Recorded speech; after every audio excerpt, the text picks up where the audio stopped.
Assim, se você nunca teve nenhum contato, cara, com o Disney Mary Chain, não ouça esse disco. Não comece por ele, né? Não comece por ele, né? Você está ouvindo Redação Desconecta.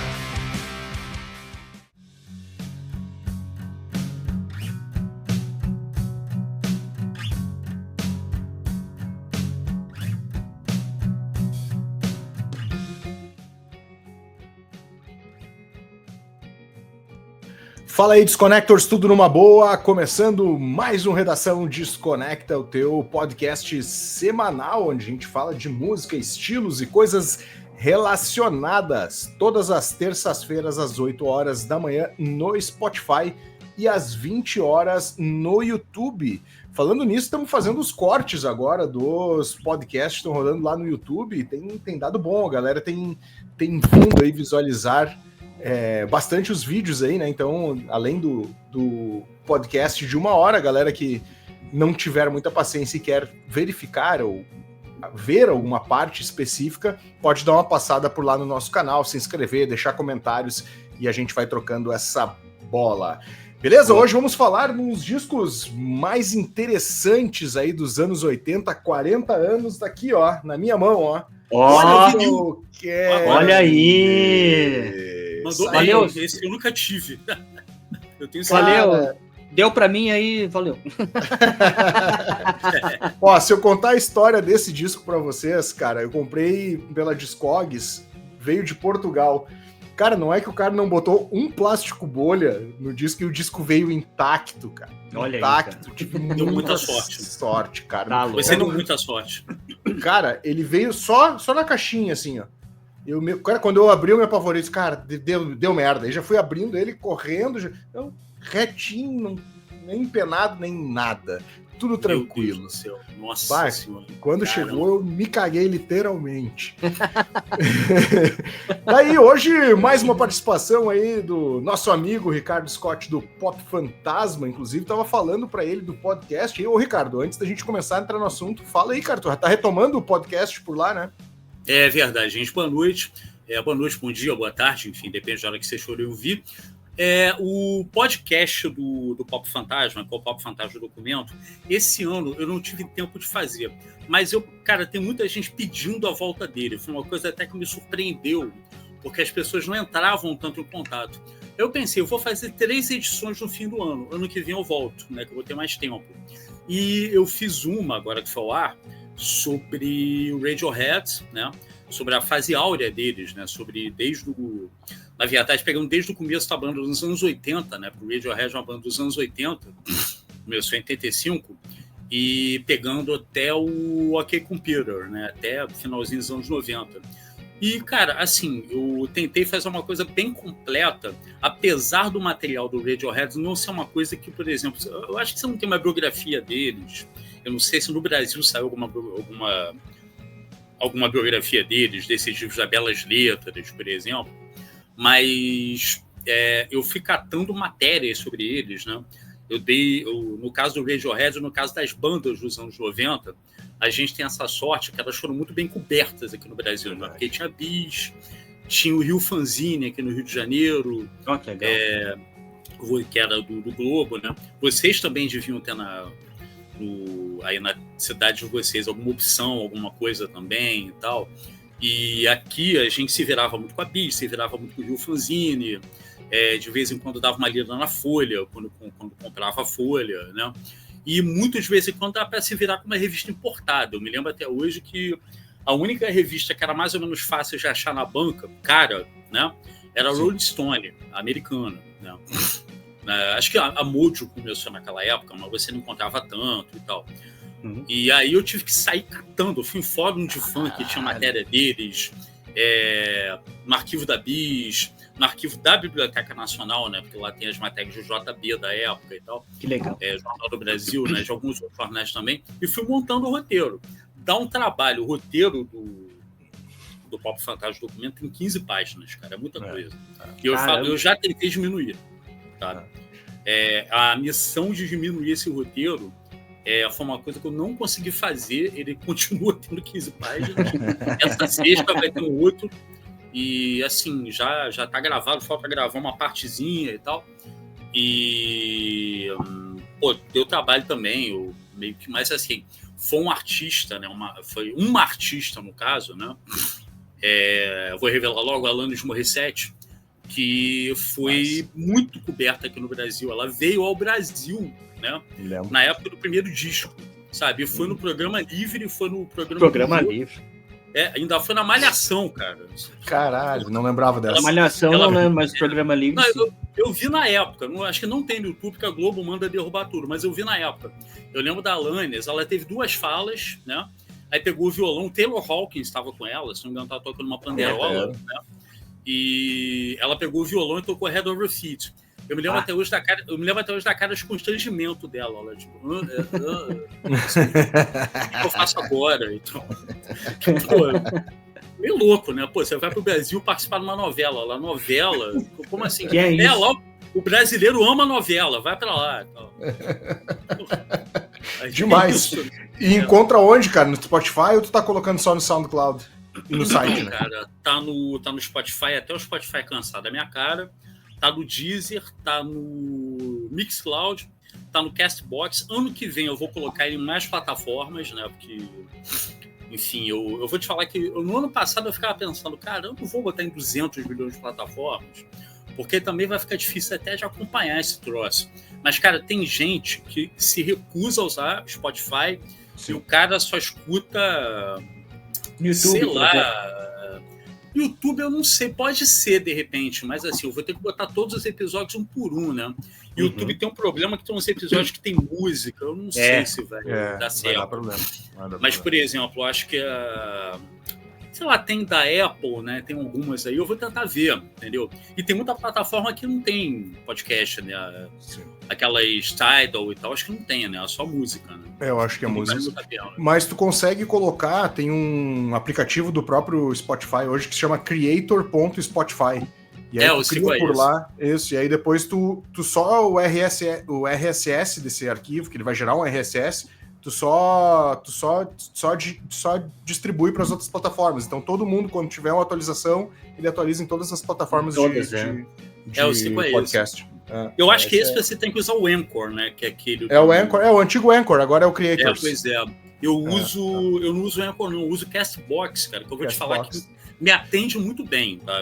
Mas tu pode botar o RSS do Castbox dá pra botar lá, né? Dá pra botar lá, então tu não precisa fazer... Dá pra te... né, tipo assim, da onde vai sair não importa, o importante é ter o RSS. E aí, maravilha, então bom saber disso. Vou dar uma olhada. Bora lá, então, vamos falar aí, cara, dos álbuns mais importantes aí dos anos 80 e que refletiu muito no início dos anos 90, e a gente, obviamente, tem ecos até hoje, né? Então a gente tá falando do Psycho Candy, completando 40 anos agora em novembro. Um disco que, de uma certa forma, e, aliás, muitos críticos, né, e historiadores da música, dizem que é o marco zero, podemos dizer assim, do shoegaze, que acabou se espalhando ali no início dos anos 90, mas não existia até então, né? Aqui, até estava lendo hoje de tarde, né, diz que muito dos feedbacks, né, que tem de ruídos e retornos desse disco foi porque o William Reed disse que estava parecendo muito com Ramones a banda, e ele resolveu colocar aqueles ruídos e aqueles feedbacks na parada para dar essa... Tem isso. Essa viagem, cara. Te lembra quando tu caiu na tua mão pela primeira vez aí, cara? Cara, o Psycho Candy, eu tinha um amigo de colégio que, cara, ele era uma figura. Ele obrigava as pessoas a ouvirem música que ele gostava. Era tipo, cara, gravei essa fita pra você, ouve. Era nível assim, amanhã a gente vai conversar sobre essa fita. Olha aí, cara. Aí, tipo, o cara me obrigou a ouvir o Psycho Candy, cara. Em fita cassete, aquela fita VAT, lembra da fita VAT? Lembro. Era uma fita... A VAT depois virou fábrica de CD, nem sei direito como é que se deu isso. Mas a fita VAT era muito ruim, cara. Era lixo, né? Eu acho que das fitas, assim, eu vou te falar que todo mundo falava que não, fita tem que ser TDK. Eu nunca achei TDK nenhuma maravilha, tá? Honestamente, a única fita que eu achava legal era aquela baixa Hot Tape, que era boa, mas eu achava que a TDK fabricada... Aqui de vez em quando eu vi umas TDKs importadas, acho que era muito caro, e tinha fabricado no Brasil, que honestamente eu não achava boa, tá? Eu achava que o som ficava igual de qualquer outra. Agora a VAT era, tipo assim, era pra ajoelhar no milho tão ruim, assim. E, cara, a gravação que ele me fez desse disco, eu não tenho lembrança, mas devia ser o disco piorado, entendeu? E eu confesso que na época eu achei muito louco pra mim, tá? Eu Psycho Candy tinha acabado de ser no Brasil e tal. Eu acho que eu já tinha ouvido o Jesus Mary Chain na Fluminense FM, porque tocava, né? Tocava, às vezes, alguns programas e tal. E, assim, eu achava a banda meio... Assim, era uma coisa que, na época, eu tinha 11 anos, cara. Então, eu não ia achar aquilo... Sei lá, eu achava muito louco. Mas eu já tinha uma cabeça voltada pra música esquisita, desde pequeno. Então, assim, eu mesmo achando muito louco, aquilo meio que ficou na minha cabeça, entendeu? E eu ouvi, eu me lembro que depois eu gravei isso deve ter sido de 87, né? Depois eu gravei o segundo, né? O Darklands, em fita cassete, numa fita melhor, né? Eu lembro que era difícil achar esses discos aqui em Niterói e tal. Tinha uma loja que era Barbarella Discos, que ela existe até hoje, mas ela virou papelaria, né? Uma loja de rua, assim e tal. E assim, era uma loja que ela trabalhava muito nos anos 80 com aqueles discos muito populares, assim, tipo Rosana e tal. Mas eles recebiam muito disco indie e vendiam barato, né? Olha e aí, eu me lembro que eu comprei o Document do Dorian lá, eu lembro que eu comprei o Substance do New Order lá, isso tudo por um preço muito barato. São vinis que hoje você vai achar por 400 paus. Assim. É isso aí. E lá eu comprei o Barbara White Kisses em vinil. Foi o primeiro vinil deles que eu tive. Esse disco eu não tenho mais, que eu vendi. Vendi até por um preço bom. Dei até bem.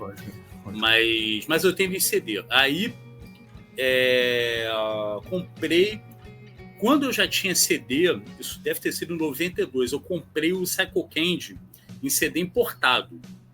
Eu lembro que tinha uma época, em 90, na época do Real, do Real. Por um. Antes do Real. Era antes do Real. O presidente estava o RV. Não, nem era RV. Era antes, era Cruzeiro Real, sei lá, Cruzado Real. Mas eu lembro que o presidente, cara, ainda era o Collor, cara. Incrivelmente, apesar da gente ter que distribuir isso na presidência, não sei se pode falar isso, deve. Eu me lembro, apesar da gente ter aquele estupício na presidência, eu me lembro muito bem que, para quem comprava CD de uma hora para outra, você começava a ver muito CD importado. Verdade. Por preços bacanas. Aquele CD com aquele ponto de exclamação na capa. Aquilo Best Price, acho. Aquilo é eleições populares, né? As lojas estavam comprando aquele preço de banana e vendendo a preço de uma banana mais outra banana. Mas era barato, não era caro, não. Era um pouco mais caro que um vinil, sabe? Em vez de você comprar 2 vinis, comprava um CD. Era meio isso. E eu me lembro que esse disco vai estar barato, assim. Era uma edição da Warner e tal. Então, tipo, de boa, né? Aí que eu pude ouvir bem o disco, assim. Eu me lembro que eu tive uma impressão na época, é uma impressão que hoje até eu não tenho mais e tal, que eu achei o disco bem gravado. Hoje eu escuto, eu não sei como é que eu pensei isso, que não é bem gravado. Aquilo é uma bagunça do cacete, entendeu? Era o que a banda era capaz de fazer na época, né? Porque tem que levar em conta que ninguém era músico de verdade. E ainda por cima a ideia deles era fazer muito barulho, né? Tipo assim, vou meter ruído aqui para não parecer com Ramones e tal, assim. Enfim, era aquela barulheira. Mas eu considero que eu fui ouvir esse disco com a fruição que ele merece quando eu tive o CD, entendeu? Eu me lembro que eu ouvi muito aquela fita, mas eu hoje não tenho muita lembrança se aquilo tá bem gravado ou não, porque sendo uma fita da VAT, eu não tenho muito como dar opinião, entendeu? Mas o CD, eu tenho esse CD até hoje, entendeu? Escuto ele pouco, né? Porque hoje, a maioria das vezes, eu vou mesmo nas plataformas ouvir e tal. Aí... Eu vou te falar que eu tenho ouvido, cara, muito... Eu não sei quanto a vocês. Eu não consigo ver tanta diferença assim. Tem que ser muito gritante para eu ouvir um disco remasterizado e pensar, pô, agora sim, entendeu? Eu acho que pouquíssimas vezes nos últimos anos eu peguei uma edição remasterizada dessa e você quer ver o que mudou muito com a remasterização? O Inútero do Nirvana mudou. O Nevermind do Nirvana, você percebe que que o som tá mais alto, assim, você percebe mais a ambiência da gravação, a bateria do Dave Grohl, sabe, você percebe isso tudo. Mas é caso raro, cara, que a maioria dos discos eu não percebo nada. Se não me engano, esse disco tá como remasterizado. Para mim é o mesmo som de sempre, entendeu? Sim. Não consigo perceber muita coisa. Aí... Eu concordo. E você, Brody? Cara, eu lembro desse disco quando ele... Não em 85, né, cara? Porque em 85 eu tinha 8 anos, né? Mas eu já lembro dos anos 90, quando eu trabalhava na loja de CD, tinha esse disco lá, mas quando eu coloquei as primeiras vezes para ouvir, eu falei, não. É difícil, né? Não é para mim, assim. E eu comecei a me interessar mais aí pelo Jesus and Mary Chain a partir do Monk, né, que é de 98, até... Esse disco é muito bom. É bom, assim, eu tenho um amigo meu que ele é anestesista, a gente tinha uma banda, e junto a gente tocava Black, desse disco aí, que é sonzeiro e tal. Foi a época que eu comecei a me interessar mais, né? Daí você pega o disco pra frente e você vai voltando pra trás, né? Então, e por ser uma pessoa... O Marcelo me conhece já, sei lá quanto tempo faz, aí eu sou o cara do pós-punk aí da galera, né? Então, maneiro. Eu sou o cara do pós-punk, eu sou o cara que vai curtindo, vai lendo, e vai descobrindo, e vai falando, né? Mas eu te confesso que esse disco aqui não é um disco, assim, Assim, se você nunca teve nenhum contato, cara, com Jesus and Mary Chain, não ouça esse disco. Não comece por ele, né? Não comece por ele, né? Digamos assim, não é um bom guia para iniciantes. Não, assim, não, né? porque hoje a gente, como você falou, tem a biografia, né? A história de Jesus and Mary Chain, o Barbed Wire Kisses, né? Que é bem completinho, isso. Você consegue entender o porquê que eles fizeram isso e tal, né? Então a gente também vai comentar sobre isso, mas assim, cara, não é um disco fácil. Tanto que eu fui conversar com o Júlio, que é nosso outro colaborador aí, ele falou assim, cara, vocês vão falar sobre Psycho Candy, eu ouvi a primeira música, a segunda já parei. Cara, muito louco, né? Tem gente que não gosta. Eu acho o Psycho Candy fantástico, eu não acho que seja o melhor disco deles, tá? Eu acho... Não, é isso aí. O Honey's Dead, que é um disco muito controverso, que muita gente não gosta. Eu gosto também. Tem muito fã antigo que não gosta, tá? Aliás, eu acho que o fã radical do Jesus parou de ouvir o Jesus no segundo disco. Entendeu? O cara já ouviu aquela... Não, mas tipo assim, quando saiu, que nem, sei lá, o cara que é fã de metal, assim, que nem... Sepultura, quando saiu, né? Primeiro do Sepultura que é bom, o resto é ruim. Pois é, que nem uma história que uma vez me contaram acho que do Igor Cavaleira, que tentaram entrevistar ele sobre o Black Album do Metallica, e ele falou, cara, quando saiu o Black Album, eu já não tava mais ouvindo Metallica. Então, assim, tipo, ele não tinha mais vontade de ouvir a banda e tal. Pois é. Mas eu acho que o fã radical da banda, chegou no segundo disco, o cara enterrou a banda. O Honey's Dead, cara, ele tem muita microfonia, apesar de não ser o forte do disco. Ele tem o Jesus amadurecido como compositores e músicos. Ele tem a banda tocando com um baterista bom, que é um cara que eu me esqueci o nome, que tá até na capa do disco, entendeu? Porque o Bob Gillespie, tudo bem, ele era ótimo, mas não era baterista, entendeu? Sim. Ele tava ali, você percebe que a bateria dele no disco nem tem som, ela às vezes é mencionada, né? Eles têm uma sombrinha. Ele tocava em pé nos shows, né? Ele tocava em pé nos shows, né, cara? Era meio tipo a Mo Tucker do Velvet, assim, aquela coisa de tocar em pé, tudo mais, não usar bumbo, né? Mas assim, dá para você perceber que não é uma bateria de verdade, é uma menção, é uma sombra de um ritmo. Isso, assim, é isso aí. Pra música não ficar sem ritmo, né? E eles depois eles começaram a tocar com uma turma boa. O segundo disco acho que é com bateria eletrônica, o terceiro também. E esse já tem um cara bacana que foi com eles pros shows para fazer. E a banda tava renascendo. Eles naquela época estavam fazendo uma turnê com o Dinosaur Jr. Demais. Eles se juntaram com uma turma para fazer. Eles até falavam na época que era tipo quando juntavam o Pink Floyd com outras bandas dos anos 60, um pacote de bandas, entendeu? Não era uma coisa de um abrindo o show do outro, sabe? Quem viu isso, viu um puta show. Louco. Eles não vieram pro Brasil, infelizmente.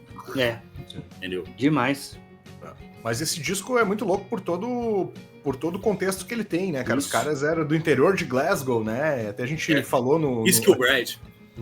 A gente até procurou o nome da cidade aí na última edição que a gente fez junto aí sobre o Ride, né? E é uma microcidade, né? Um troço quase um vilarejo, né? Se não me engano... É a Pato Branco deles, cara. A Pato Branco. Caraca, Pato Branco, cara, maneiro. E, cara... Aquela lenda que cidade, né?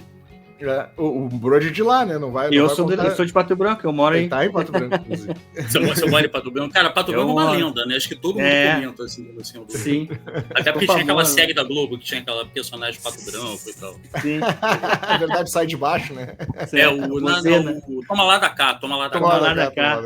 A bozena. Muito bom. Mas os caras saíram do fim do mundo, podemos dizer assim, né? E por serem dois caras introspectivos, né? Tanto o Williams como o Gene Reid, né? Eles eram muito introspectivos, né? Viviam meio que num mundo só deles, assim, né? Eles nessa biografia que vocês falaram, que o Brody falou, que essa aqui, os caras viajavam em gravações de VHS, assim, né? Eles gostavam de fazer mixagem de imagens também, assim, né? Não só o som, mas a pira deles era uma construção maior, assim, né? Uhum. E aí vai que o coroa deles acaba sendo demitido da empresa que ele trabalha e dá de presente pro Williams aí um Porta Studio, que é um gravador de 4 canais. Acho que no Brasil chegou a ter algo assim nos anos 80, 90. Aqueles Tascam, assim. Isso. Uma coisa que eu me lembro, cara, dos anos 80, é que... Isso me lembra, assim, que amigos meus falavam e tal. Nos anos 80 era muito difícil você importar essas coisas, né? O governo Sarney, ele botou uma lei maluca aí que você tinha que valorizar a aparelhagem nacional. Aí, nessa você tinha aquelas empresas tipo Gradiente, a CCE acho que é gringa, mas acho que ela inventou um caô que ela é empresa brasileira. Aí, Conserta, estraga, né? Começou comprando errado. Eu nem falo da CCE porque eu tive um som da CCE bom pra caramba, mas assim... Eu tive um também bom pra caramba. A CCE sempre foi esquisita. Mas enfim, de qualquer maneira, você para comprar esses aparelhos, é caro, assim, às vezes você não conseguia... Tinha que inventar um caô para trazer aqui e tal. O pessoal do Fellini usava um, não sei como é que eles compraram aquilo. Cara, a gente trazia aqui no Sul, a gente ia muito pro Paraguai, né? Tem isso. O Paraguai tinha, então trazia meio que de contrabando total, assim, né? Não, é isso. Eu cheguei aí quando o primeiro ano que foi Cidade del Leste, que já não era mais Porto de Joyce, né? Foi em 1990, eu fui pro Paraguai para tentar comprar um aparelho de CD.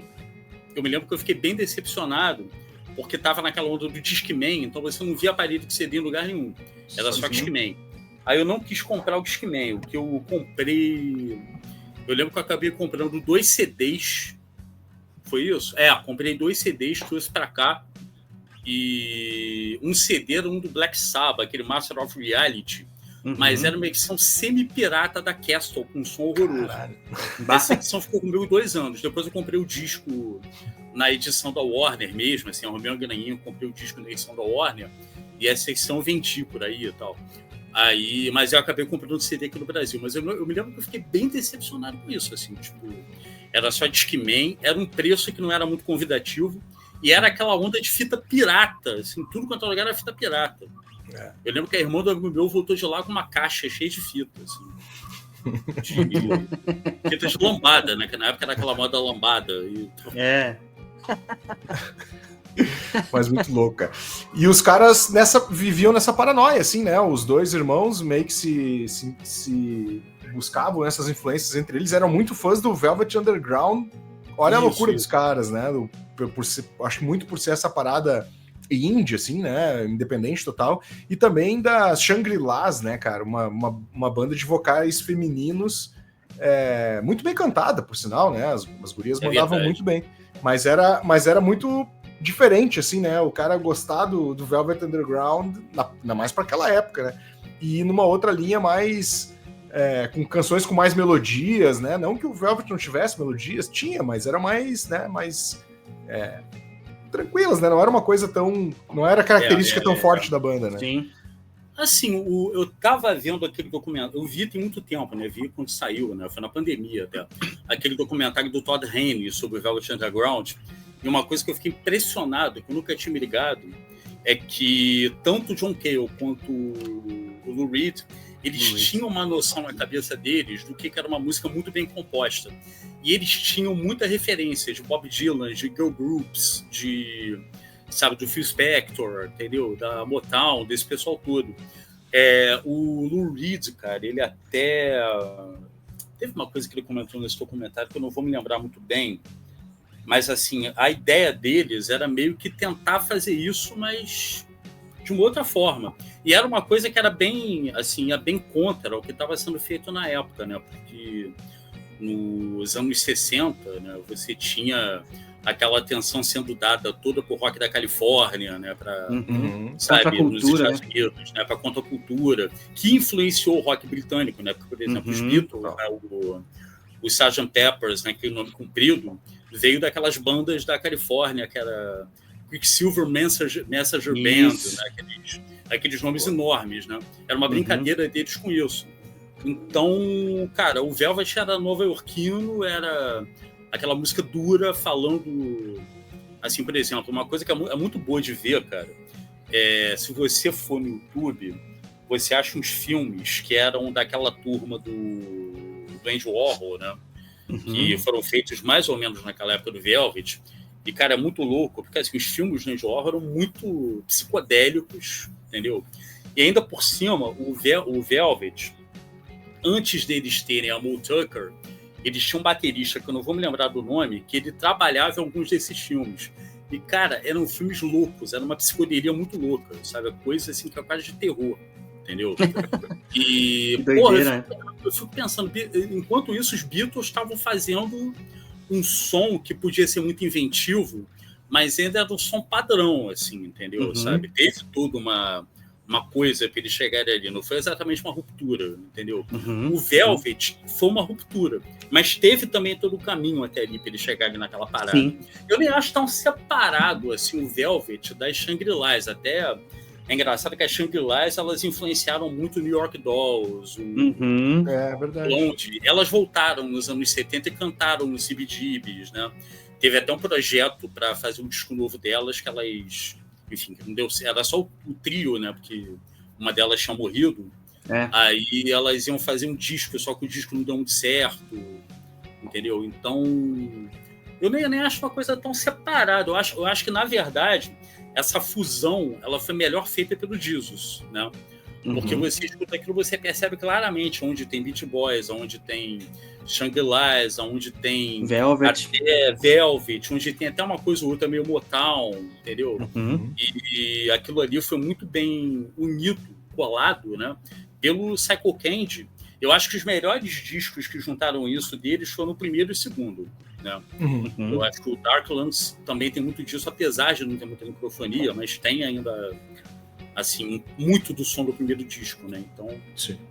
Tem essas bases eletrônicas, né? Que é uma característica, principalmente desse início da banda, né? Até por eles não terem baterista no início, eles utilizaram muito para gravar até os singles, né? Os compactos, assim, né? Até eles acharem o Douglas Hart, que foi o primeiro baterista deles e tal, né? Que era um moleque. Então tem essa construção é muito louca, né? Porque tu imagina, né? Nós estamos falando dos anos 80, né? A busca dos anos 80, se tu pegar o mainstream, né? Obviamente era por som cristalino, né? Cada vez divertido, bem produzido, né? Divertido, alegre. E aí eles chegam com essa pedrada, assim, né? Que é muita gente não fala, mas eu acho que eles também, além do shoegaze, né, que é uma característica que muita gente fala aí, né, eu acho que eles também ajudaram muito a propagar o noise rock, né, o noise pop, né, que é depois do Pave, a gente veio a conhecer através do Pavement, né, que é uma coisa mais noise, assim, claro que bem menos agudo, né, mais contido o Pavement, né, assim, com noise, mas um noise mais gordinho, né, aqui eles puxavam nos agudos, né, nos abrasivos, assim, né. Médio, né, cara. É por isso que é difícil de, por exemplo, a pessoa que não conhece aí o Psycho Candy ou mesmo o Jesus, cara, é um disco que, por exemplo, você vai colocar no fone de ouvido e vai te agredir, entendeu? Porque ele é muito estourado, assim, cara. Esse ruído é muito...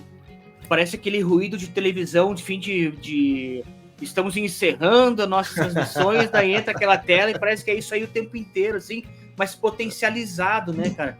Junto com uma guitarra que parece que tem um fuzz ali, que é tipo, eles levantam todos os volumes, cara, um baixo que não dá para identificar muito bem também, sabe? Mas aí que tá, cara, eu acho que a proposta deles é como vocês bem disseram aí, né? Era isso, eles não queriam, assim, ser músicos, assim, de excelência, eles queriam ser músicos barulhentos, né? Eu acho que a proposta deles era totalmente isso aí, né? Influenciado mesmo, como você falou, pelo Velvet, né? Tem bastante coisa de Velvet Underground aí. E eu diria assim, que nem o Marcelo falou, né? Tipo, eles também foram a antítese da coisa do cristalino. E o Velvet, eu acho que era a contra-cultura, entendeu? Eles iam contra esse movimento aí. Então eles tinham essa influência, tá muito presente neles, assim, né? Mas depois que você entende, como eu falei assim, você entende um pouco da história e você começa a acostumar com esse ruído, aí você começa a ver o quanto esse disco ele é importante, né? Quanta gente foi influenciada, né? A gente tava falando antes aqui, eu consigo notar algumas pitadas assim de Killing Joke no meio aí, né, sim, cara? Total. E um disco que influenciou Legião Urbana, assim, um dos 2 primeiros discos, assim, é muito influenciado por isso, né? E outras bandas também, como você falou aí, Pelvis, né, do Rio de Janeiro, e outras bandas desse comecinho dos anos 80 que beberam muito na fonte aí do Jesus and Mary Chain, né? Esse pós-punk mais raivoso. Sim.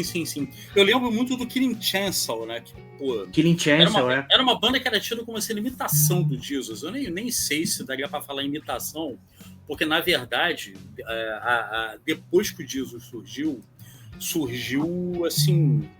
essa coisa das bandas que faziam um certo barulho, deu uma microfonia assim aí, acho que é homenagem ao Jesus.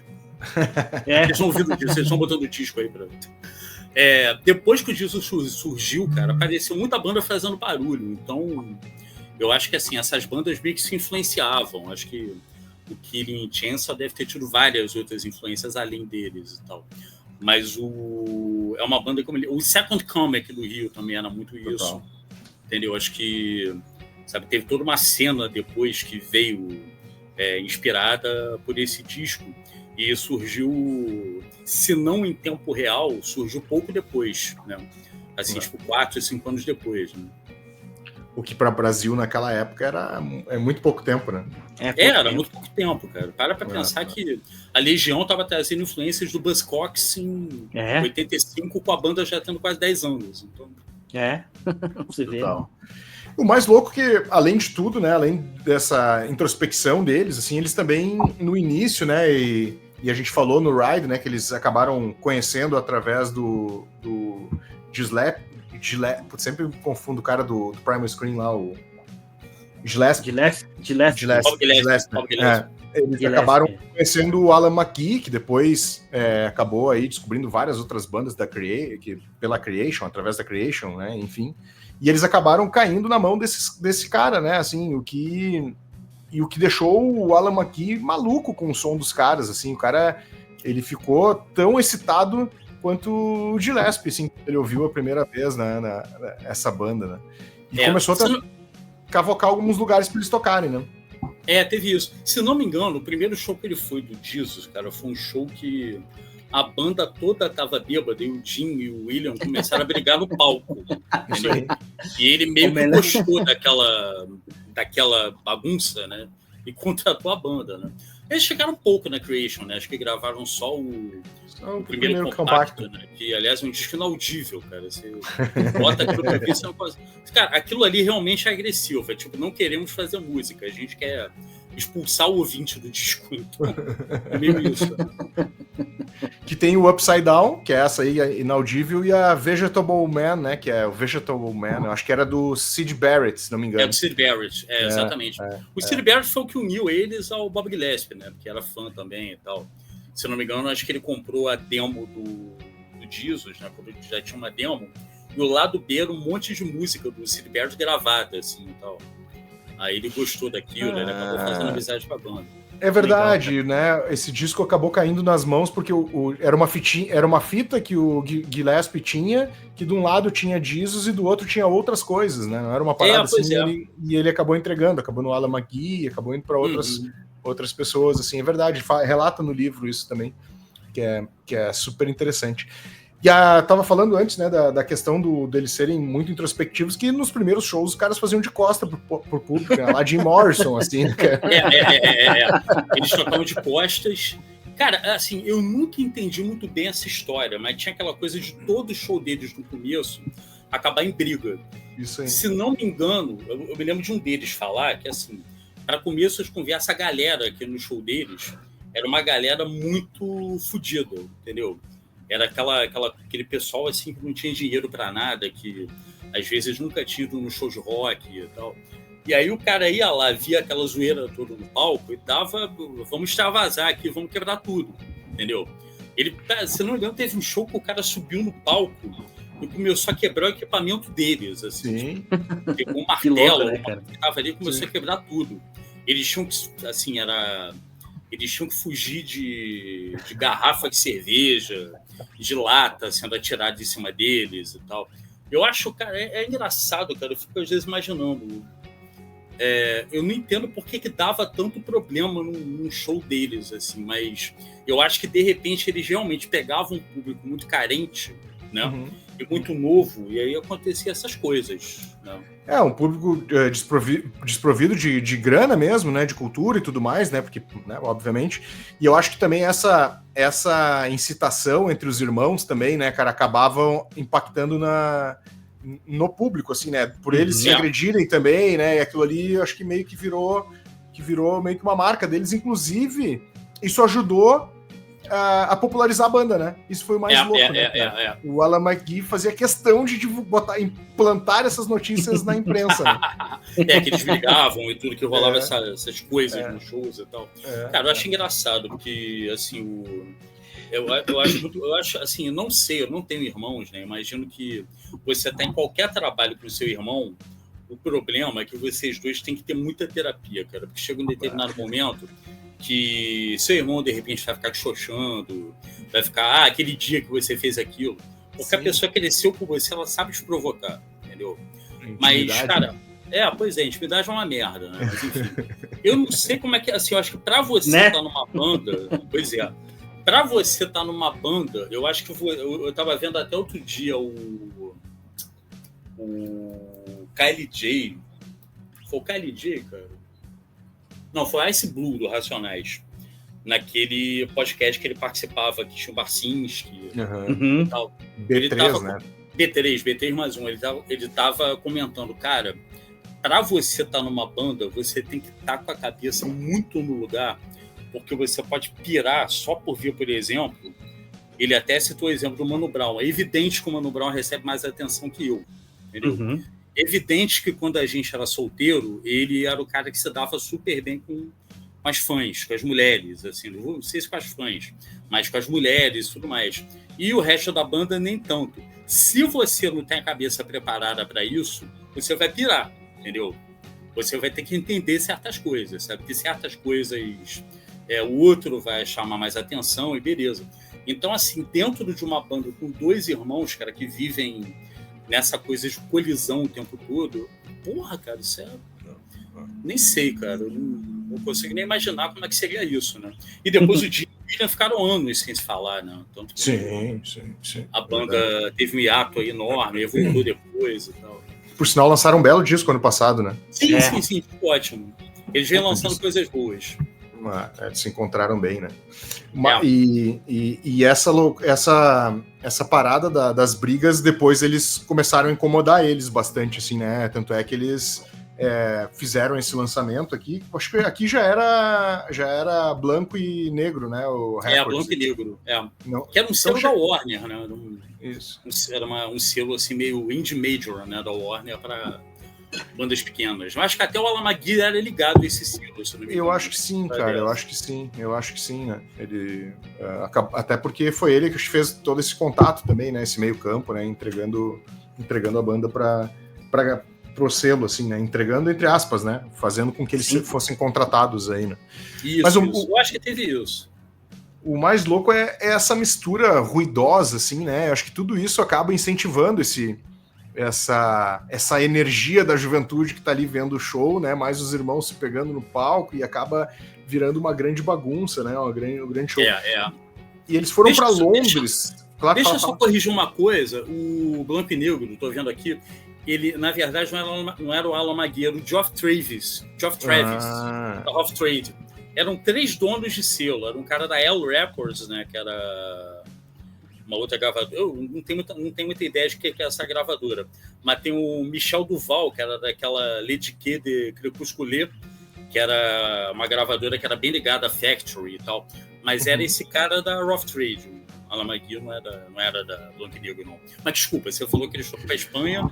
Não, eles foram para Londres e fizeram um show. Cara, não me lembro se era uma faculdade, um auditório de faculdade, alguma coisa assim. E aí que, com esse lançamento aí, que a New Music Express meio que deu como sendo a melhor banda de rock de todos os tempos, assim, né? Tipo, foi uma loucura o show, e que teve quebra-pau também no show, assim, eles foram proibidos depois, inclusive, de tocar de novo nesse mesmo lugar, assim, né, cara?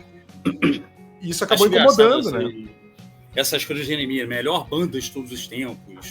A banda não tinha nenhum disco lançado, tal, não tinha um compacto. Coisas da NME, né, cara? Coisas da NME. A NME tinha isso, né? Mas era uma época que o pessoal parava pra ouvir, né? Assim, era maneiro isso também. Acho que é legal essa energia, assim, de um crítico descobrir uma banda e, a melhor banda do mundo, tal. Melhor que Beatles, sei lá.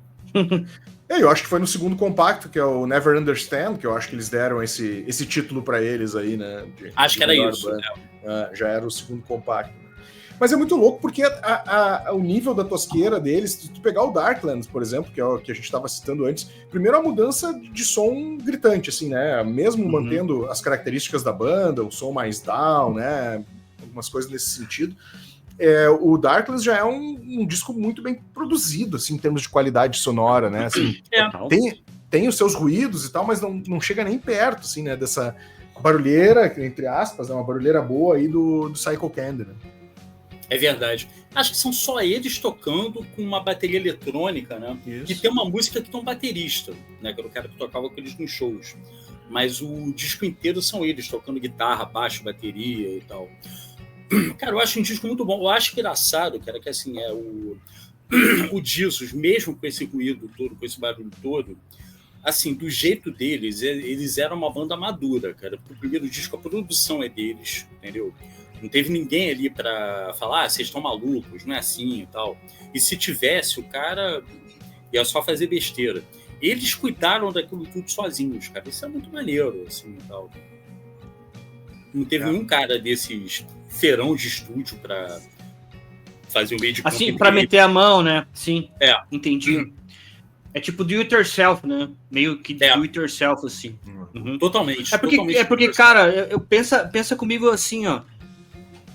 Não acho que naquela altura do campeonato não existia alguém assim especializado em fazer, preparado assim, talvez para fazer, ou pegar essa ideia deles, entendeu? Isso aí foi se construindo com o tempo, né? As pessoas que foram convivendo e tudo, então ninguém melhor do que eles próprios, assim, que já tinham essa tarimba, né, cara, que já vinham fazendo esses experimentos, essas colagens, tanto visual quanto musical, né? Para saber isso, talvez teria que ter ali uma ajuda de um engenheiro de som para ajudar, enfim, mas a produção, masterização, tudo foi meio que no pelo, assim, penso eu, né? Isso, uma coisa que sempre falam é que disco com esse tipo de coisa costuma pular, né? Eu não sei como é que era isso. Eu acho que eu nunca ouvi o vinil do Psycho Candy, só naquela fita, né? Então não sei como é que era isso. Não sei se de repente a agulha pulava, ou não sei como é que... Se pular, tem que estar a caixa de som do lado, né? Na mesma estante, bem alto, né? Bem alto, porque daí tem vibração, né? Porque o ruído é muito intenso, né? Enfim. Agora, chegarem a esse nível de ruído, os caras tinham que ser meio psicopata, né? Eu tava também, tinha até me esquecido de falar, né? Junte-se a esses barulhos, essas coisas, que os caras eram viciados em anfetaminas, né? Aí tu começa a entender por que o som saía assim, né, cara? Então aquilo basicamente é eles tocando o que eles estavam sentindo, assim, aquela loucura toda e tal. O Jesus, cara, eu não sei bem aí, eu teria que pegar essa biografia para dar uma relida, mas assim, me dá a impressão que nesse lugar que eles moravam, assim, você não ia conseguir, sabe, se você fosse um cara que usasse drogas, você não ia conseguir comprar droga muito fácil, entendeu? Então o cara se virava com o que tinha, era LSD com anfetamina, era, sabe, remédio controlado que o cara dava um jeito de comprar na farmácia, entendeu? Não sei. Assim, esse tipo de coisa devia causar um cataclisma na cabeça deles. Imagina. Pois é. E eles deviam, sei lá, bicho, botar isso na música de alguma forma, entendeu? Sim, total. E era um lugar muito violento. Agora tu falou do livro, eu comecei a lembrar aqui das coisas. Era um lugar muito violento, né? Tanto que eles saíam de noite para passear com os cachorros, porque durante o dia eles tinha a chance das gangues pegarem eles, darem um pau neles, tanto um quanto no outro irmão, né? Era aquela violência de gangue, né? Assim, toda... Isso. E gratuita, assim, né? Comenta isso também. O Bob Gillespie comenta que na rua dele, assim, ele falou que a coisa mais comum em qualquer lugar é você ter briga da rua tal com a rua tal. Na rua dele era briga do lado direito com o lado esquerdo. Sabe? Devia ser uma coisa meio baile funk, assim, um corredor no meio. Bah! Aí, putz, cara, imagina.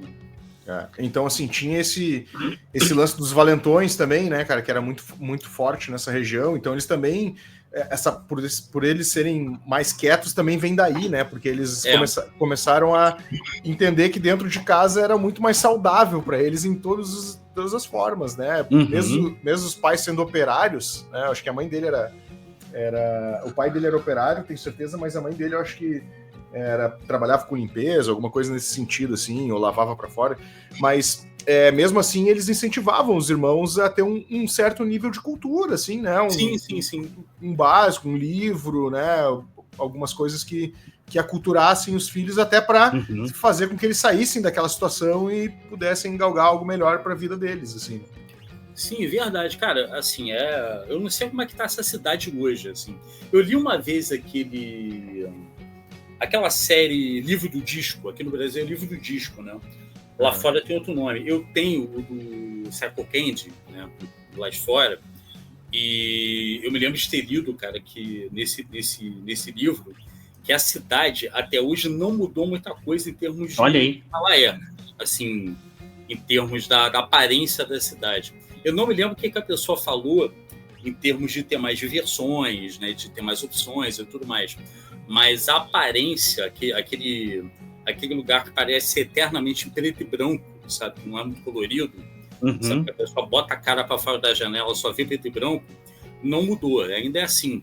E assim, até pelo aspecto visual, cara, acho que você pira, entendeu? A todo dia você bota a cara para fora da janela, você vê uma paisagem horrível, você não vê verde, você não ouve passarinho cantando. Pois é horroroso. Não sei como é que é isso, entendeu? É quase parecido com a história do The Cure, né, cara? Que o Lawton Hurst conta nessa última biografia dele aí, né? Eles também moravam num lugar meio inóspito, assim. Que tinha sido destruído pela guerra, e antes de ser destruído pela guerra tinha uma arquitetura bonita, assim, ele fala assim, uma arquitetura vitoriana, que era aquele negócio, assim, da coisa inglesa, né? Foi bombardeado e daí as pessoas ficaram todas perdidas, cara, e o governo construiu, tipo, aqueles prédios quadrados, um encostado no outro, então parecia que você estava morando num caixão, né, cara? Caralho. Então, tipo assim, para uma criança aí, que nem ele fala, eu conheci o Robert Smith num ponto de ônibus, a gente foi para a escola junto, desde os 5 anos eu conheço o cara, e a gente sempre viveu nisso, mas a gente tinha um ódio de viver nesse lugar, assim, porque a gente era diferente dos outros, entendeu?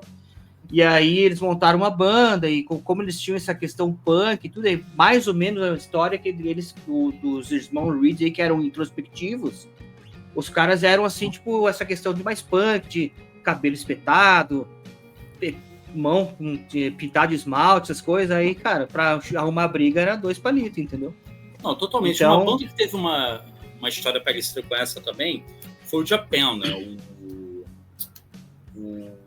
Cara, como é que é o nome do vocalista do Japan? David Sylvian. Ele falou que, cara, ele, quando era criança, adolescente, ele já estava naquela onda glam, assim, sabe, ele e os amigos dele eram fãs de T-Rex, de David Bowie, do Ziggy Stardust, né? E, cara, a galera ia pro colégio com lápis de olho, ia pro colégio, sabe? Eles eram considerados, digamos assim, afeminados pelos colegas, né? Eles tinham uma coisa de serem mais gentis, de terem um estilo, digamos assim, diferente de todo mundo. E, bicho, taca ele pau, entendeu? Era bullying todo. E na época não era bullying, sabe? Era, cara, eu quero te matar, entendeu? Você não pode existir, aí. Entendeu? Desse assim, jeito aí. Sabe? Não era exatamente um bullying, sabe? Não é botar apelido. Tudo bem que é uma merda também. Mas é tipo, você tem que morrer, entendeu? Você não pode desistir. Era isso. Entendeu? É muito primitivo, né? Podemos dizer assim, né? Sim, total. É muito selvagem, assim, né? Total. Eu acho até curioso, cara, como você começa a estudar a história de uma banda e você se depara com questões, como é que eu vou te falar, existenciais tão fortes, assim, sabe? De coisas que a pessoa passou que talvez você poderia ter passado, com um amigo seu poderia ter passado, entendeu? Que não necessariamente são ligadas à música, mas que também são ligadas àquela coisa da cultura pop, dando digamos assim, dando uma cara para essa pessoa, para a vida que ela vai levar e tudo, e trazendo questões muito fortes para ela. Então, no caso do Jesus, do Japan, dessas bandas todas, foi... Cara, uma tosse horrível. Foi meio isso, né? Eles viveram essa situação de violência, digamos assim, violência diária no colégio, total, sabe, apanhar, puta, cara, isso é horrível, né? Aconteceu com eles. Isso fica na psique do cara e acaba impactando, mostrando, sai no som, né, cara? Muitos artistas têm isso, né? A sensibilidade aflorada, né? No sentido de reproduzir aquilo, todo aquele problema que ele tem, querer colocar pra fora, né? E aí se a gente conecta essas coisas, tu começa a entender por que o som dos caras são tão, né, abrasivo, ácido, agudo, né? Meio raivoso em certos momentos, apesar de não ser gutural o som deles, né? E não ser berrado, né? Tem uma boa melodia que também vai das influências que eles tiveram ali de bandas dos anos 60, né? Isso que é bem legal, né? Mas antes deles formarem completamente a banda, eles acabaram. O William, ele acabou, aquele irmão mais velho, ele acabou indo para Londres trabalhar um tempo lá, né? Tentar conseguir a vida por lá. E, cara, disse que não durou 2 semanas e voltou para. Eles não queriam voltar para. Assim, porque na verdade, uma coisa que eu imagino, cara, é que essas cidades não eram muito diferentes daquela época que adolescentes iam trabalhar em minas de carvão, cara. O cara. Ele ia ter que trabalhar no emprego que ele ia arriscar a vida dele, arriscar a saúde dele, entendeu? Sabe, se eu não me engano, o mais velho... Eu sempre confundo o Jim e o William, cara. Acho que é o William. Mas é o mais velho. É o William. Ele falou, eu cheguei a trabalhar um tempo, cara, como... Sei lá, com chapas de metal, entendeu? Aí ele teve um acidente, ele falou, bicho, eu prefiro ficar desempregado e passar fome. Eu não vou fazer mais essa merda. Entendeu? A minha banda pode até não dar certo, eu posso até, não adianta e tal. Bicho, eu não quero saber, entendeu? Sabe, não vou passar por isso, entendeu? E, cara, tem horas que tudo que você precisa é isso. Tipo, cara, eu não vou arriscar minha vida, não vou ter que ser aposentado por invalidez aos 40 anos, não dá, cara. Ou até antes, né, cara? Ou até antes, né? Porque depende da situação que o cara tá, até antes, né? E aí, no fim, tudo isso acabou ajudando para esses caras fazer esse disco aí, que é um disco, cara, maravilhoso, mas como o Brody falou no começo do programa, né, ele não é um disco fácil de ouvir, né, ele não... Assim, particularmente eu concordo 100% com o Brody, eu acho que o Ricardo também, né, cara, não é a porta de entrada pro Jesus American. Não é. Eu acho que qualquer, assim, eu não me lembro de discos fracos do Jesus, cara, eu tô até tentando pensar aqui se tem um pior disco deles, né? Eu não sei. Agora, sim, se você me perguntar da discografia toda deles, eu não me lembro de cabeça de todos os discos deles. O Monk costuma ser muito detestado, tá? Eu conheço muita gente que odeia. Eu acho um disco foda, entendeu? Eu acho. Um dos melhores. Não tem defeitos ali. O Honey's Dead também é um disco que muita gente acha... eles estão tentando fazer dance music, tentando fazer música eletrônica. Eu acho que isso é meio papo de roqueiro recalcado, assim. Total. É um disco muito bom, cara. Eu diria que, assim, o disco deles, que... Eu não acho que é o pior, mas é um disco, assim, que... Talvez não tenha tantos... Ele não tem aquele... Como é que eu vou te falar? Aquele atrativo especial que os outros têm é o Automatic, mas é um disco bom. É um disco bom. Entendeu? Bom. Tem Redon. Então, assim, é um disco, sabe, um disco legal e até estourou um pouquinho, porque Redon fez sucesso até aqui no Brasil. Tocava até em rádio aqui. Entendeu? Então... E aqui também tem que entender que ele tá no terceiro. Eles estavam numa carreira, numa jornada do terceiro álbum, né? Então, assim, eles vinham de um disco barulhento, viam do disco que eles conseguiram controlar esse barulho, né? E numa linha, acho que mais pós-punk, aí, que o Broge sinalizou muito bem também, né? E aqui eles, cara, para onde é que nós vamos também, né? Assim, então. Sim.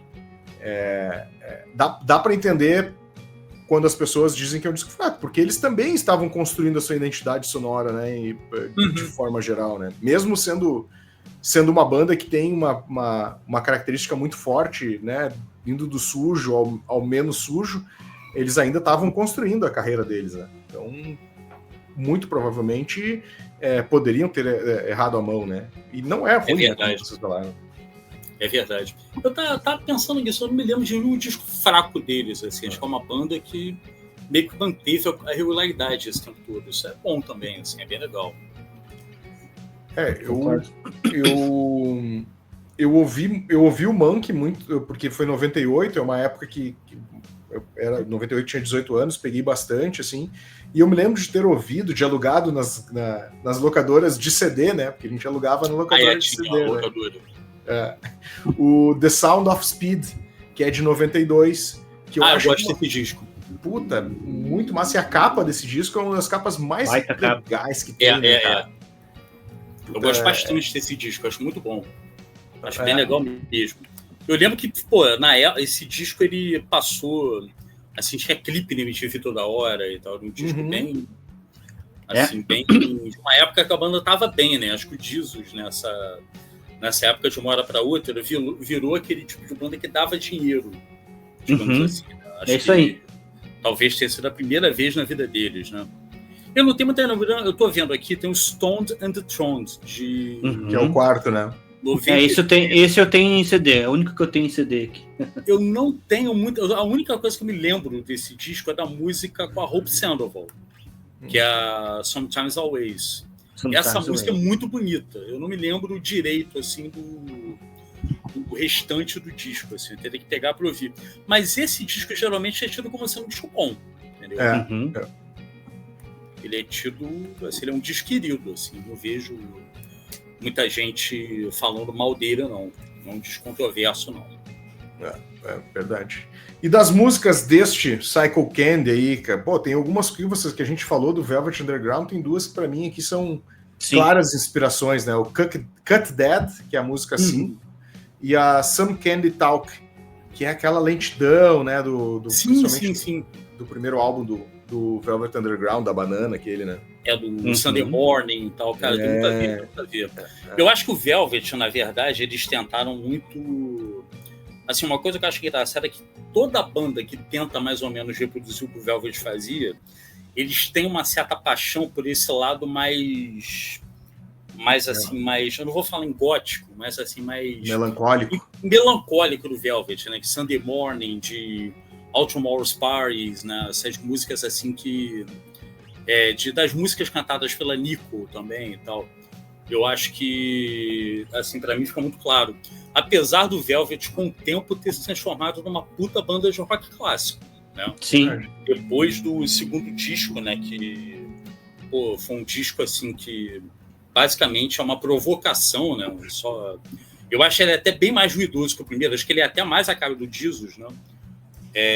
O Velvet gravou aquele The Velvet Underground, que é um disco bem tranquilo, né?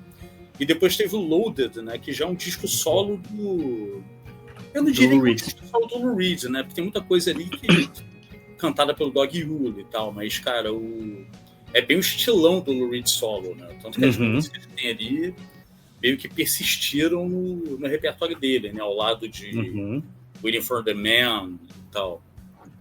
Né? E o Jesus, cara, eu acho que eles têm essa onda também de pegar esse lado mais melancólico do Velvet e se deixar influenciar por ele, né? Até porque tem essa referência de Shangri-Las, né? De bandas assim dessa turma, né? Que também era uma coisa que era muito pega pelo Velvet também, então. E agora a faixa, né, assim, que eu acho que talvez quem ouviu uma coletânea aí, ou quem já ouviu algumas músicas do Jesus aí, e é uma faixa reconhecível, pelo menos eu acredito que seja um clássico aí, pelo menos cada vez que eu ouço essa faixa, eu me lembro dela, que é a Just Like Honey, né? Que é a primeira que abre o disco, né? É a carro-chefe desse disco, né? Assim, cara, essa música é linda. Demais. E até engraçado, cara, que o Honey's Dead é meio que uma brincadeira com isso, né? Tipo, acabou aquela época, cara. Esquece, sabe? Então, aí, tem essa... Eu demorei pra me ligar nisso, que aquilo ali era meio que, cara, para de esperar que a gente faça um disco igual o primeiro, não vai rolar, sabe? A gente mudou e tal. Agora, eu acho, até hoje, eu acho Just Like Honey, cara, é a música mais bonita deles, assim. É até engraçado que é um disco bem abrasivo, mas ele tem a música mais bonita da banda, entendeu? Acho que é uma música bem massa. A da Hope Sandoval também é muito bonita, mas eu não acho tão boa quanto essa. A faixa 4 também, a The Hardest Walk, ela é abrasiva, mas ela é uma abrasiva gostosa, assim, né? Tem aquela troca... Ela me lembra um pouco Vicious, cara. Exato. Ela me lembra um pouco Vicious, né? Exato, lembra muito Vicious. É muito Velvet Underground, cara. E eu gosto bastante da faixa 6 também, que é In a Hole, assim. Apesar de ter esse ruído todo, cara, mas essa daí, tipo, pra mim me mostra, assim, tipo, muita coisa do pós-punk que veio antes e depois. É por isso que eu falo, assim, onde eu falo pra você, assim, que tinha coisas de Killing Joke, essa faixa me parece, assim, cara, perfeita pra isso, assim. É uma faixa bem... Mas ela tem essa coisa... o tempo inteiro, assim, né? E, cara, Taste of Cindy, né, cara? Essa música é muito Beach Boys, né? Porra. Muito. Acho muito. Demais. Assim, acho uma das melhores deles também. Acho uma das melhores do disco. Entendeu? Acho que, pô, é música pra você ter vontade de tocar guitarra, cara. Tipo, nunca toquei guitarra na minha vida. Cara, eu começo tocando por essa música, assim. É fácil de tocar, mais ou menos, e é bem animadinha, assim. Um desafio, uma faixa de desafio aqui desse disco é You Trip Me Up, que é a faixa 13. Cara, ela é muito desafiante se o cara começar nela, né? Principalmente o início até que vai, mas depois ela tem uns agudeiras mais pro meio ali que... Ela parece trilha sonora de filme, né, cara? Sim, assim, né? Parece uma trilha sonora de filme, assim, cara. Daqui a pouco... Não, é verdade. Explode, ela né? tem muito essa onda mesmo, ela é muito essa coisa de trilha sonora e tal. Acho uma música muito boa. Mas ao mesmo tempo é desafiante, né? Para quem não tem os ouvidos acostumados com rock alternativo de forma geral, né? Assim, olhando... Alternativo, bem alternativo, você quer dizer, né? Assim, alternativo, assim, um termo que não quer... Hoje em dia é meio louco, assim, fica muito aberto, né? É muito aberto. Mas o Velvet é totalmente alternativo, assim, é loucura. Cara, eu postei uma matéria no site, aí eu até estava vendo em algum lugar que não sei qual revista que fez, se foi a Pitchfork, cara, ou se foi a NME, enfim, que eles perguntaram para um cara aí, um desses críticos bem famosos, acho que ele já tinha passado pela Pitchfork, Rolling Stone e tudo mais, qual era o primeiro disco para ele, assim, considerado o primeiro disco indie, tipo o marco zero do indie, né? Aí tinha Pavement, tinha mais umas, mas ele considera o Velvet Underground, assim, de 67, acho que é o disco, assim, o marco zero do indie. Acho que a partir dali é onde começa, assim, ter essa questão mais do indie, assim, Que o indie mesmo é essa coisa mais underground, né?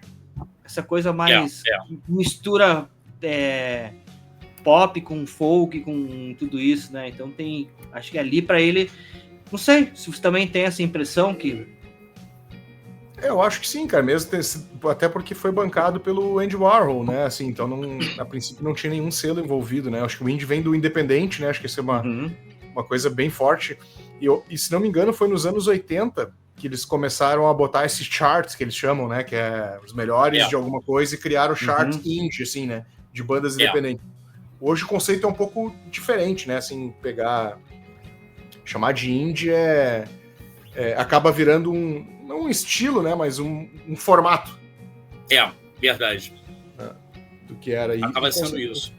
Eu acho que assim, eu sempre penso em banda indie hoje em dia como sendo banda que tem aquela coisa meio Strokes, assim, de aquela sonoridade ao mesmo tempo que você percebe que tem uma onda meio Motown, assim, tem uma coisa meio The Jam, né? Acho que os Strokes é muito herdeiro deles, assim. Mas em termos de banda de rock independente, cara, eu acho que o Velvet, ele deu a letra para todo mundo, assim, não só de composição, arranjo e tudo mais, como de relacionamento com o mercado, sabe? Aquela coisa de, cara, eu vou fazer do jeito que eu quero, entendeu?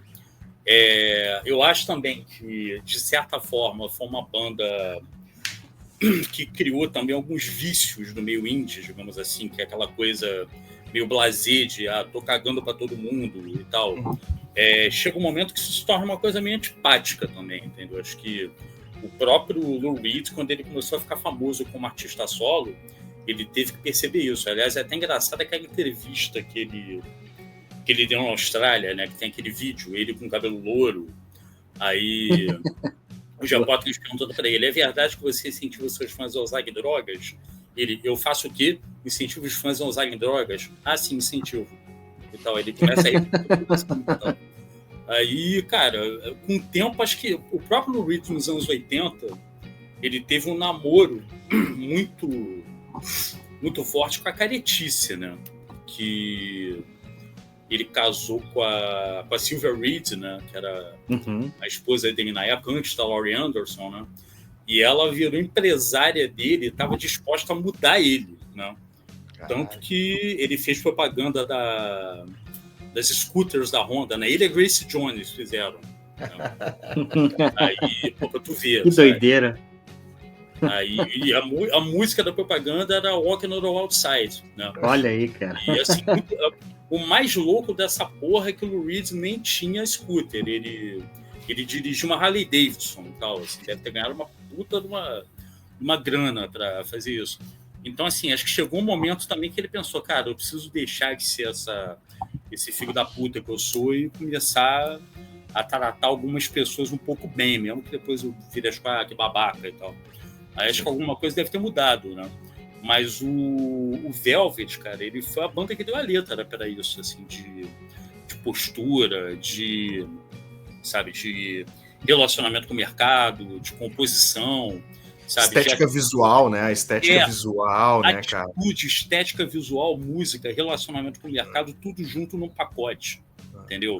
Que é uma coisa que tem muito a ver com essa coisa índia, do tipo, cara, as regras são as minhas, sabe? Tudo bem, a gente pode mudar uma coisa aqui, vamos negociar, mas, cara, eu quero isso aqui, sabe? Meio que é o índia, né? Isso aí. E pra finalizar o disco, né, cara, falando em estética, né, eu acho que os caras acertaram muito bem, assim, né, como eles, principalmente visualmente, né, não só a capa, mas as fotos que tem também aqui. E eles acertaram muito bem, eu acho que vem dessa escola que tu tava falando também, né, do Velvet, assim, né, essa postura estética é muito importante para a banda se diferenciar, não só sonoramente, mas também dos demais, né, então eles acertaram muito total. bem, né? Eles conseguiram... Essa foto, cara, é até engraçado que nos anos 80, eu lembro que eu vi uma entrevista uma vez do encarte muito bonito, essas coisas, esses rabiscos e tal. Eu lembro que eu vi uma vez uma entrevista, acho que do Marcelo Tais, cara, faz tempo isso, que ele falou que ele começou a querer trabalhar com televisão porque ele foi num evento de de videoarte, e parece que ele nem sabia direito o que era videoarte, e ele viu uma televisão no evento. Ele falou assim, cara, isso era anos 70, você não via televisão fora de casa, sabe? Você não ia chegar num lugar e ia ter uma televisão. Aquilo ali para mim era absurdo. Aí ele começou a gostar daquilo. E eu acho engraçado que essa capa do Jesus, ela me remete muito a essa estética da videoarte dos anos 80, assim, sabe? Isso é uma tela de TV. Se você olhar bem, isso é uma tela de TV, entendeu? É meio... Uma coisa que me evoca também é a capa do L1 do The Doors, que é um slide, entendeu? Verdade. Se você olhar bem, aquilo é um slide, né? E isso é uma tela de TV. Cara, isso é muito fantástico, sabe? Acho que... Muito à frente do tempo, né, cara? Não, com certeza. Talvez a vanguarda que se fala. Fala. A vanguarda que se fala, né? Muita vanguarda. É, por aí. Eu acho que talvez hoje em dia alguém queira fazer uma capa de disco com TikTok, sei lá e tal. Não sei como é que seria isso. Mas isso é muito bom. Isso, aliás, esse é um trecho de um clipe deles, né? Sim. É um fotograma do clipe, né? Então... Até meio, não vai dar pra notar, mas até meio pixelado, né? Nessa parada nesse clima de televisão, né? Aqui as letras é meio pixelado, assim, né? Então dá realmente essa perspectiva disso aqui ser uma televisão mesmo, né? Pega todos esses elementos aqui, né? Eu só reparei nisso há pouco tempo, cara. Que eu tava vendo a capa no Discogs. Eu já vi esse disco em vinil, obviamente, né, tal. Mas eu só reparei há pouquíssimo tempo nisso aí. Cara, isso é bom pra caramba. É uma mídia dentro de outra mídia. Entendeu? Não sei como é que isso foi absorvido na época, mas eu acho essas cross-mídia assim fantásticas. E o mais legal, cara, disso tudo é que esse selo aqui, esse relançamento é da Reprise, que é o mesmo selo do mestre Neil Young, né, cara? Então... Fechou todas pra mim que sou fã de Neil Young. Esse disco é lá de Portugal? Ele é fabricado lá? É de Portugal. Lá? Não. Ele veio de Portugal. Acho que ele é alemão, cara. Agora eu tô sem luz aqui. Essas gravadoras, em alguns lugares do mundo, elas são meio independentes, assim, né? Sim, e foram compradas o catálogo também, né? Tem essas coisas assim, né? O cara compra o catálogo e junto, você tá levando os discos do Jesus também e tal. O cara tá lançando. Faça o que quiseres. Faz o que tu queres, que é tudo da lei. Tudo da lei. Cara, não vou conseguir ver aqui. Mas é um relançamento da Reprise Records, cara. É da Rhino, né? Que é da Reprise, acho que é Rhino, né? Não, americano, cara. Veio de Portugal, mas ele é americano, né? USA. Caramba! Nem sabia que a Reprise estava envolvida nisso e tal. A Rhino relança, né, essas coisas. Né? Relança. A Rhino é um dos selos que eu gosto da Rhino porque ela tem respeito aos fãs, cara. Dificilmente eles fazem um disco nas coxas, assim, vou entregar aqui, toma aqui, sabe? A Rhino consegue transformar, eu diria assim, que a Rhino, eles têm essa característica de conseguir transformar qualquer coisa em clássico. É só saber apresentar, entendeu? Sim. É só saber apresentar, saber envelopar, saber botar informações e tudo que, a pessoa vai ver o lado clássico daquilo. Não é verdade. Fechamos, então? 40 anos de Psycho Candy, do The Jesus and Mary Chain, uma obra-prima, uma obra noise, não é qualquer ouvido, né? Já alertamos algumas vezes por aqui, comece por Darkland ou alguns dos outros que a gente comentou aqui, se não conhece The Jesus and Mary Chain. Ou se já está acostumado com esses sons abrasivos, comece por ele, né? Ricardo, muito boa noite, obrigado aí por mais um papo demais por aqui, cara, muita informação, muito legal aí, e vamos marcar outros, né, já tá... Vamos, cara, vamos sim. Já é o nosso colaborador, já ganhou a tua cadeira aqui. Beleza, vamos nessa então, tô dentro aí para ser convidado pros outros. Show de bola. Valeu, acompanhe lá então o popfantasma.com.br do Ricardo Scott. Valeu. Obrigado por mais uma noite, meu velho. Eu que agradeço, cara. Essa troca de informações eu acho muito legal, cara. A gente conversar, bater um papo, às vezes, sobre uma banda que, sei lá, ficou esquecida, a gente resgata, assim, vai trazendo histórias, né, relembrando histórias. Isso que acho que é uma acho que é a principal premissa aí do nosso do nosso podcast, né, cara? E aí, além de falar de música boa, né? A gente poderia estar aqui falando de Sandy Júnior, por que não? Entendeu? Mas a gente tá falando de Jesus and Mary Chain, uma banda que foi fundamental para esse surgimento do noise e mesmo do shoegaze, como a gente já falou. E, cara, com a participação ainda brilhante aqui do Ricardo, né, cara? Que, como você já falou, já tem cadeira cativa. E, ó, pro ano que vem a gente já tá fazendo a agenda de 2026, aí tem bastante coisa aí.